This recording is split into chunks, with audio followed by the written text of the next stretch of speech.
ಮತ್ತೊಂದು ಕಡೆ ಕೇವಲ ಬೆಂಗಳೂರು ಮಾತ್ರ ಅಲ್ಲ, ರಾಜ್ಯದ ಬೇರೆ ಬೇರೆ ಭಾಗದಲ್ಲೂ ಕೂಡ ಎಸಿಬಿ ಅಧಿಕಾರಿಗಳು ದಾಳಿ ನಡೆಸಿದ್ದಾರೆ. ವಿಜಯಪುರದಲ್ಲಿ ಭ್ರಷ್ಟ ಅಧಿಕಾರಿಗಳ ಮನೆ ಮೇಲೆ ದಾಳಿಯಾಗಿದೆ. KRIDL ನ ಎಡಬಲ್ಲಿ ಮನೆ ಮೇಲೆ ಎಸಿಬಿ ದಾಳಿಯಾಗಿದೆ. ಎಡಬಲ್ಲಿ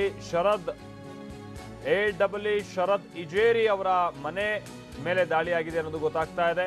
ವಿಜಯಪುರ ನಗರದ ಸೊಲ್ಲಾಪುರ ರಸ್ತೆಯಲ್ಲಿರುವಂತಹ ಮನೆಯವರದು. ಅಕ್ರಮ ಆಸ್ತಿಗಳಿಗೆ ಸಂಬಂಧಪಟ್ಟಂತೆ ದೂರು ದಾಖಲಾಗಿದ್ದಂತ ಹಿನ್ನೆಲೆಯಲ್ಲಿ ದಾಳಿಯಾಗಿದೆ. ವಿಜಯಪುರ ನಗರದಲ್ಲಿ ಒಟ್ಟು 5 ಮನೆ, ಅಪಾರ್ಟ್ಮೆಂಟ್ ಹಾಗೆ ಇತರ ಆಸ್ತಿಗಳನ್ನ ಹೊಂದಿದ್ದಾರೆ ಈ ಎಡಬಲ್ಲಿ ಶರದ್ ಇಜೇರಿ ಅನ್ನೋದು ಗೊತ್ತಾಗ್ತಾ ಇದೆ. ಏನಪ್ಪಾ ಹಾಗಂದ್ರೆ ಈ ಮಹಾನ್ ಭಾವ ಕೆಲಸ ಮಾಡ್ತಾ ಇರುವಂತ ಇಲಾಖೆ ಮೂಲಸೌಕರ್ಯ ಅಭಿವೃದ್ಧಿ ನಿಗಮದ ಎಡಬಲ್ಲಿ ಈತ. ಕರ್ನಾಟಕ ಗ್ರಾಮೀಣ ಮೂಲಸೌಕರ್ಯ ಅಭಿವೃದ್ಧಿಯ ನಿಗಮ.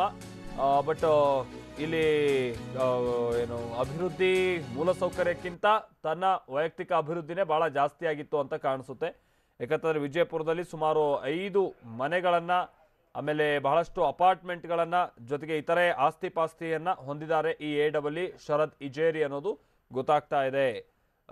ವಿಜಯಪುರದಲ್ಲಿ ನಡೆಸಿರುವಂತಹ ದಾಳಿಗೆ ಸಂಬಂಧಪಟ್ಟಂತ ದೃಶ್ಯಾವಳಿಗಳನ್ನ ಕೂಡ ಗಮನಿಸ್ತಾ ಇದ್ವಿ ನಾವಿಲ್ಲಿ. ಮನೆಯನ್ನ ಸಂಪೂರ್ಣವಾಗಿ ವಶಕ್ಕೆ ಪಡೆದಿದ್ದಾರೆ ಅಧಿಕಾರಿಗಳು.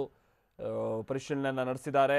ಒಂದಲ್ಲ ಎರಡಲ್ಲ, ಸುಮಾರು 5 ಮನೆಗಳು. ಹೀಗಾಗಿ ಪರಿಶೀಲನೆ ಇಲ್ಲೂ ಕೂಡ ಬಹುತೇಕ ಸಂಜೆ ತನಕ ಮುಂದುವರಿಬಹುದು ಅಂತೇಳಿ ಭಾವಿಸಬಹುದಾಗಿದೆ ಅಂತ ಕಾಣಿಸುತ್ತೆ. ಯಾಕಂತಾದ್ರೆ ಈತ ಬಹಳಷ್ಟು ಆಸ್ತಿ ಪಾಸ್ತಿಯನ್ನ, ಅದರಲ್ಲೂ ಆದಾಯಕ್ಕಿಂತ ಅಧಿಕ ಅಥವಾ ತನ್ನಲ್ಲಿರುವಂಥ ಆಸ್ತಿ ಪಾಸ್ತಿಗೂ ಆತನಿಗಿರುವಂಥ ಆದಾಯಕ್ಕೂ ಸಂಬಂಧನೇ ಇಲ್ಲ ಅನ್ನೋ ರೀತಿಯಲ್ಲಿ ಮೇಲ್ನೋಟಕ್ಕೆ ಗೊತ್ತಾಗ್ತಾ ಇರುವಂಥ ಮಾಹಿತಿ. ನೋಡಬೇಕಿದೆ ಏನೇನು ಅಕ್ರಮ ಪತ್ತೆ ಹಚ್ಚಿದ್ದಾರೆ ಅಂತ.